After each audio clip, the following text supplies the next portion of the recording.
নবম গ্রেডে 50% বেতন, আপনার বেতন 100% পরিমাণ বৃদ্ধি পেলে কেমন দাঁড়াবে তার একটি চিত্র তুলে ধরছি। এখানে বলা হয়েছে নবম গ্রেডে একজন সরকারি কর্মচারী 50% বেতন বৃদ্ধি পেলে তার বেতন দাঁড়াবে 33,000 টাকা। দশম গ্রেডে 24,000 টাকা। 11তম গ্রেডে 18,750 টাকা। 12তম গ্রেডে 16,950 টাকা।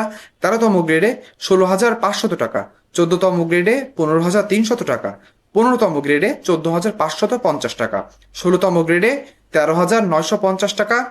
17তম গ্রেডে 13,500 টাকা। 18তম গ্রেডে 13,200 টাকা। 19তম গ্রেডে 12,750 টাকা এবং 20তম গ্রেডে 12,375 টাকা। তাহলে আপনি বুঝতে পারছেন, যদি কাটছাট করে মাত্র 100% পরিমাণে আপনার বেতন বৃদ্ধি করে গ্যাজেট প্রকাশ হয় তাহলে আপনার বেতন কেমন দাঁড়াবে। ভিডিওটি না টেনে শেষ পর্যন্ত দেখার জন্য সকলকে ধন্যবাদ। পে স্কেল সংক্রান্ত এবং সত্য, অথেন্টিক এবং ভিত্তিমূলক নিউজ পেতে হলে আমার ইউটিউব চ্যানেল এবং আমার ফেসবুক পেজটিকে সাবস্ক্রাইব এবং ফলো করে দিবেন। আজকে ভিডিও এ পর্যন্তই। সকলে ভালো থাকবেন। ধন্যবাদ।